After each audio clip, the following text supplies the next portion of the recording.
श्रीमद् भगवद गीता 14वां अध्याय गुणत्रय विभाग योग भाग एक ज्ञान की महिमा और प्रकृति पुरुष से जगत की उत्पत्ति।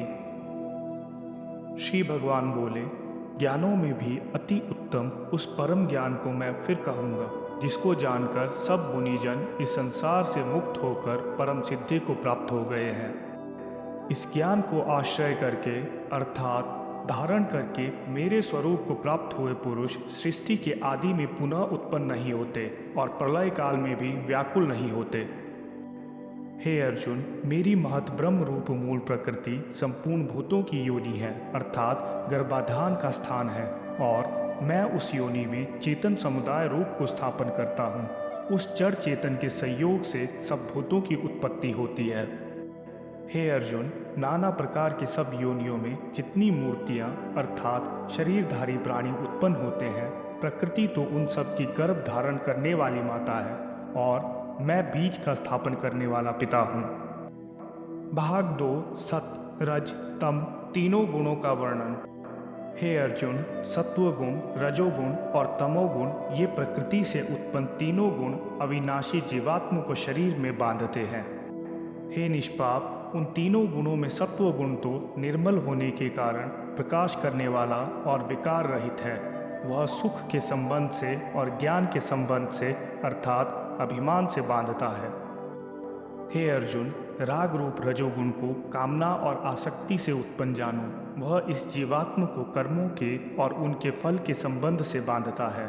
अब देहाभिमानियों को मोहित करने वाले तमोगुण को तो अज्ञान से उत्पन्न जानो। वह इस जीवात्म को प्रमाद, आलस्य और निद्रा के द्वारा बांधता है। हे अर्जुन, सतोगुण मनुष्य को सुख में बांधता है, रजोगुण मनुष्य को सकाम कर्म में बांधता है और तमोगुण मनुष्य के ज्ञान को ढककर प्रमाद में बांधता है।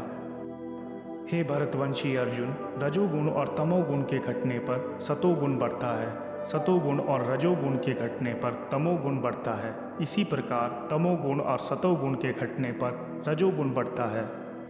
जिस समय इस शरीर के सभी 9 द्वारों में ज्ञान का प्रकाश उत्पन्न होता है, उस समय सतोगुण विशेष वृद्धि को प्राप्त होता है।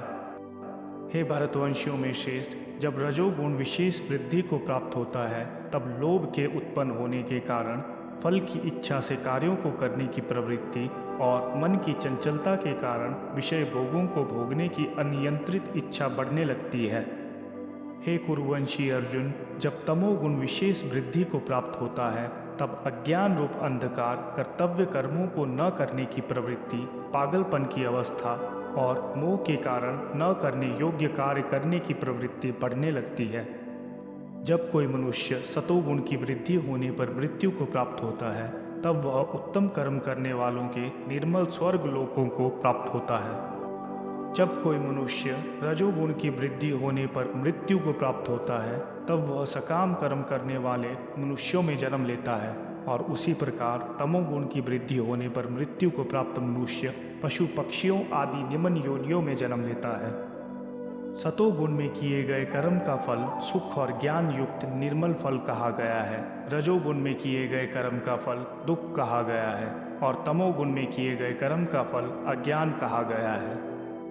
सतोगुण से वास्तविक ज्ञान उत्पन्न होता है, रजोगुण से निश्चित रूप से लोभ ही उत्पन्न होता है और तमोगुण से निश्चित रूप से प्रमाद, मोह, अज्ञान ही उत्पन्न होता है। सतोगुण में स्थित जीव स्वर्ग के उच्च लोकों को जाते हैं, रजोगुण में स्थित जीव मध्य में पृथ्वी लोक में ही रह जाते हैं और तमोगुण में स्थित जीव पशु आदि नीच योनियों में नरक को जाते हैं। भाग 3 भगवत प्राप्ति का उपाय और गुणातीत पुरुष के लक्षण। जिस समय दृष्टा तीनों गुणों के अतिरिक्त अन्य किसी को करता नहीं देखता और तीनों गुणों से अत्यंत परे सच्चिदानंद घन रूप मुझ परमात्मा को तत्व से जानता है, उस समय वह मेरे स्वरूप को प्राप्त होता है। जब शरीरधारी जीव प्रकृति के इन तीनों गुणों को पार कर जाता है, तब वह जन्म, मृत्यु, बुढ़ापा और सभी प्रकार के कष्टों से मुक्त होकर इसी जीवन में परम आनंद स्वरूप अमृत का भोग करता है।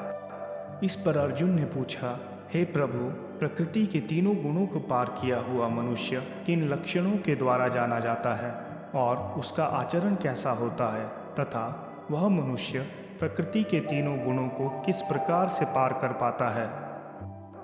श्री भगवान ने कहा, जो मनुष्य ईश्वरीय ज्ञान रूपी प्रकाश तथा कर्म करने में आसक्ति तथा मोह रूपी अज्ञान के बढ़ने पर कभी भी उनसे घृणा नहीं करता तथा समान भाव में स्थित होकर न तो उनमें प्रवृत्त ही होता है और न ही उनसे निवृत्त होने की इच्छा ही करता है, जो उदासीन भाव में स्थित रहकर किसी भी गुण के आने जाने से विचलित नहीं होता और गुणों को ही कार्य करते हुए जानकर एक ही भाव में स्थिर रहता है, जो सुख और दुख में समान भाव में स्थित रहता है, जो अपने आत्म भाव में स्थित रहता है, जो मिट्टी, पत्थर और स्वर्ण को एक समान समझता है, जिसके लिए न तो कोई प्रिय होता है और न ही कोई अप्रिय होता है, तथा जो निंदा और स्तुति में अपना धीरज नहीं खोता है, जो मान और अपमान को एक समान समझता है, जो मित्र और शत्रु के पक्ष में समान भाव में रहता है तथा जिसमें सभी कर्मों के करते हुए भी कर्तापन का भाव नहीं होता है, ऐसे मनुष्य को प्रकृति के गुणों से अतीत कहा जाता है। जो मनुष्य हर परिस्थिति में बिना विचलित हुए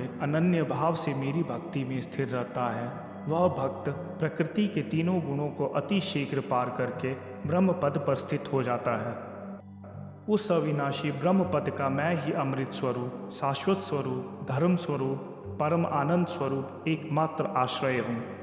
इस प्रकार उपनिषद, ब्रह्म विद्या तथा योग शास्त्र रूप श्रीमद् भगवद गीता के श्री कृष्ण अर्जुन संवाद में प्राकृतिक गुण विभाग योग नाम का 14वां अध्याय संपूर्ण हुआ।